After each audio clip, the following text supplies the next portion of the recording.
हर सुबह अपने साथ में एक सिर्फ दिन नहीं लेके आती है, बल्कि एक चांस लेके आती है खुद को बदलने का, खुद को थोड़ा-सा और स्ट्रॉन्ग बनाने का। सच ये है कि मंज़िल अभी भी दूर है हमारी और शायद जल्दी मिलने वाली भी नहीं है। लेकिन अब रुकने का तो कोई सवाल ही नहीं उठता। आज मैंने खुद से ना एक सिंपल सा प्रॉमिस किया कि डिस्ट्रैक्शन को बहुत कंट्रोल करना है, क्योंकि ऑनेस्टली बताऊँ तो प्रॉब्लम हमारा टाइम नहीं है, प्रॉब्लम है हमारा फ़ोकस। और जब फ़ोकस टूटता है तो हम भी पीछे रह जाते हैं।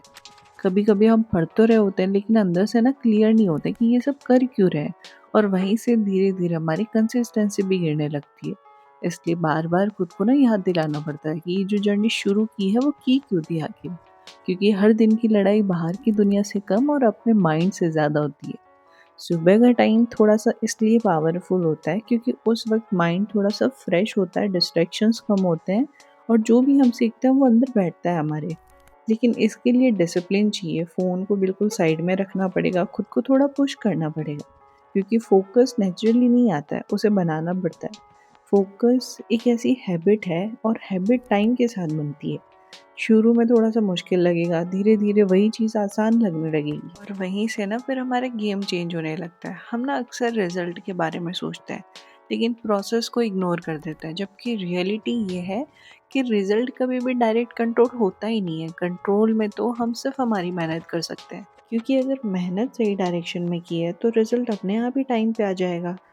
और साथ में बीच-बीच में ब्रेक लेना भी ज़रूरी होता है, लेकिन उससे भी ज़्यादा ज़रूरी है वापस उसी फ्लो के अंदर आना। क्योंकि एक बार अगर रिदम टूट गया ना, तो फिर से शुरू करना सबसे मुश्किल पार्ट होता है। और ना साथ में पढ़ाई में सबसे ज़्यादा अंडररेटेड चीज़ होती है, वो होता है रिवीजन। हम नया सीखते हैं और उस नया सीखने में इतना बिजी हो जाते हैं कि जो सीखा है उसे मजबूत करना ही भूल जाते हैं। इसलिए असली ग्रोथ वही होती है, एक ही चीज़ को बार-बार समझकर उसे अपना बना लिया जाए। डिसिप्लिन सिर्फ ये नहीं है कि आप कितने घंटे पढ़ रहे हो, डिसिप्लिन ये है कि आप अपनी लाइफ को कैसे हैंडल कर रहे हो। आपकी हैबिट्स, आपकी सोच, आपका रूटीन, ये सब मिलकर आपका एक फ्यूचर बनाते हैं। जो अंदर चल रहा होता है वही बाहर दिखता है।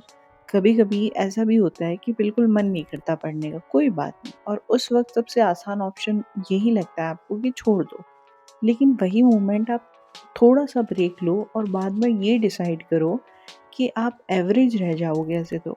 ऐसे अगर आप ब्रेक लेने लगे तो फिर आप आगे नहीं बढ़ोगे, क्योंकि मोटिवेशन हमेशा फ़ील नहीं होता, कई बार बिना मन के भी काम करना ही पड़ता है।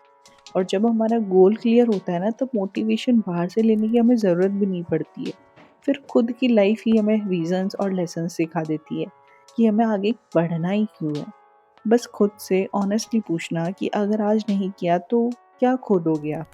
और अगर आज कर लिया तो आपकी लाइफ में क्या बदल जाएगा?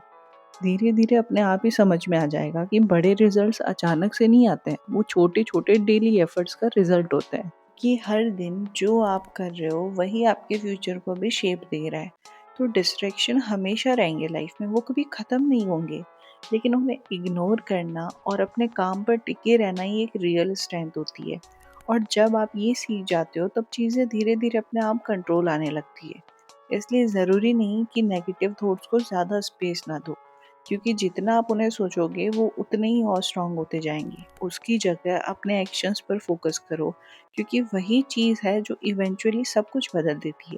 लाइफ को कम्प्लीटली सीरियस भी नहीं लेना है और कम्प्लीटली इग्नोर भी नहीं करना है। बैलेंस बना के चलो, थोड़ा सा थोड़ा इंजॉय भी करना है आपको, लेकिन अपने गोल्स के साथ में कॉम्प्रोमाइज़ नहीं।